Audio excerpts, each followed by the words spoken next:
You know, most of us grew up hearing the same thing about Elvis Presley.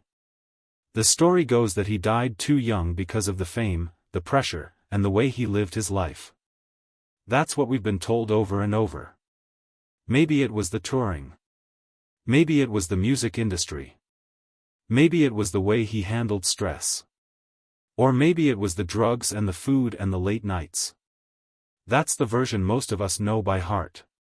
The king of rock and roll, one of the most iconic performers ever, was just crushed under the weight of being Elvis.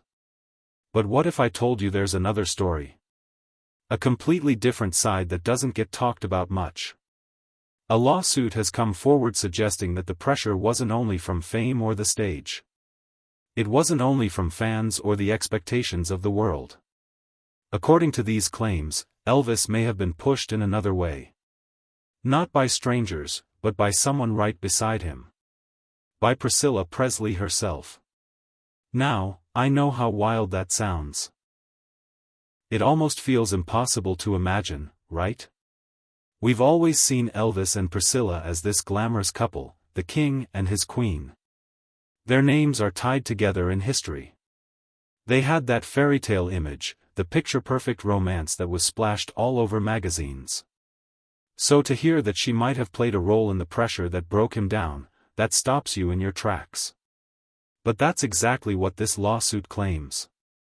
And I want you to stick with me here, because this story isn't just about Elvis. It's about something so many of us can relate to. It's about pressure.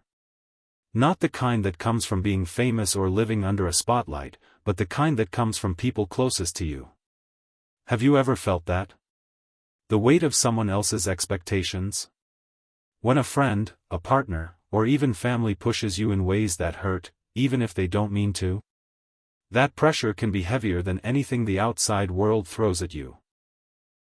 And that's what makes this story feel so real, so human, even though it's about one of the most famous men in the world. So let's break this down. The lawsuit suggests that Elvis wasn't just struggling with the obvious things, his health, his crazy schedule, the non-stop fame. No, it goes deeper. It claims that the pressure at home, from Priscilla, was just as heavy. That behind the music and the fans, there was another battle going on. Think about that for a moment. Imagine being Elvis Presley. Everywhere you go, millions adore you. You're larger than life. You're the king. And yet, when you come home, the one place where you should be able to breathe, to relax, to just be yourself, you feel drained. Instead of peace, you feel more pressure.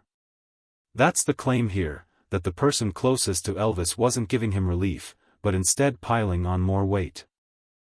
And honestly, that hits hard because so many of us know what that feels like, even in smaller ways. Maybe you've had a job that stressed you out, but then you came home and felt no support. Or maybe you've had friends who expected too much from you, leaving you exhausted. It's tough when the world asks a lot from you. But it's even tougher when home doesn't feel like a safe space. Now, Elvis was no stranger to stress. Everyone knew he was battling health problems. People saw the way his body changed over time. They knew about his hectic schedule, the endless shows, the pressure to keep being Elvis every single day. But here's where it gets even more heartbreaking. According to people close to him, Elvis wasn't just tired. He wasn't just physically worn down.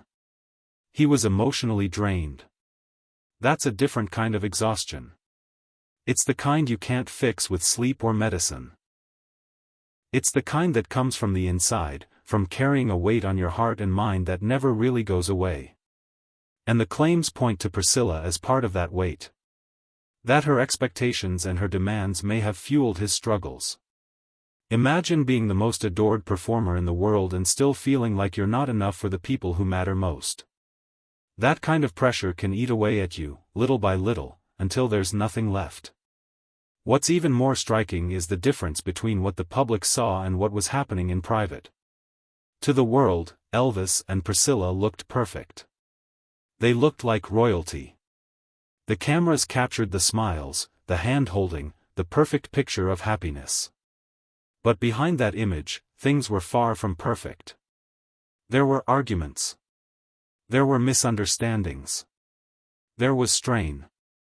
The reality of their relationship didn't match the fairy tale that people wanted to believe. And doesn't that remind you of real life? How often do we see couples on social media who look perfect together, but we know deep down it's just a highlight reel? That's what it feels like with Elvis and Priscilla. The world saw a dream couple. Elvis lived something completely different. Now, here's something most people don't talk about. Emotional pressure can be just as deadly as physical stress. Psychologists say that when you constantly feel unsupported, or worse, criticized, it chips away at your mental and physical health. And for someone like Elvis, who was already carrying so much from the outside world, that emotional drain could have been devastating. Think about it. He was already under a microscope. Every move he made was judged.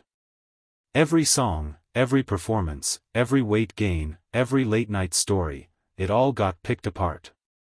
And then, on top of that, he may have felt like he couldn't turn it off, even at home.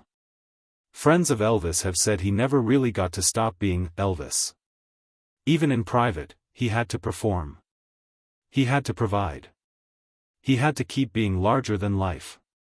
That's exhausting. When do you ever get to just be a normal person? When do you ever get to put the mask down? And if the lawsuit is right, that mask never came off, even in his marriage. Imagine the loneliness of that. Surrounded by millions, yet feeling like no one really lets you just be yourself. That's not just sad, that's suffocating. Now, whether or not this lawsuit holds up in court, we don't know. That's something lawyers and judges will have to sort through. But what it does do is force us to think about the hidden pressures people carry. It reminds us that fame and fortune don't protect you from pain. Sometimes, they even make it worse. Because when you're famous, everyone assumes your life is perfect. Everyone assumes you're happy. And sometimes, the people closest to you expect you to keep living up to that image. That's what makes this story hit so deep. It's not just about Elvis. It's about all of us. It's about the hidden battles we fight behind closed doors. The struggles no one else sees. The expectations that quietly weigh us down until we can't carry them anymore. So now I want to turn this back to you. Do you think Elvis's downfall was really about fame, about lifestyle choices, about the obvious stress we all know he carried? Or do you think the people closest to him played a bigger role than we've ever been told? Was it really the stage that broke him, or was it the home he returned to after the spotlight faded? I'd love to hear what you think. Share your thoughts in the comments, because this is one of those stories where everyone sees it a little differently. And if this opened your eyes, if it made you think about Elvis in a new way, I want you to check out my other video on the untold struggles of his final days. That one goes even deeper into what he was really going through, and I think it'll surprise you even more. And hey, if you enjoyed this conversation, go ahead and hit that like button. It helps more people see stories like this. Subscribe if you want more real, behind-the-scenes looks at the lives of legends, and ring the bell so you don't miss what's coming next. Because trust me, there's always more to the story. At the end of the day, Elvis Presley will always be remembered as the king of rock and roll. His music, his voice, his energy, they'll live on forever. But stories like this remind us that behind the crown was a human being, one who carried more pressure than most of us could ever imagine. And maybe, just maybe, if we understand that, we can carry a little more kindness into our own lives, and into how we treat the people around us. So, until next time, remember this, even the brightest stars can burn out when the weight gets too heavy. And sometimes, that weight doesn't come from the crowd, it comes from the people closest to us.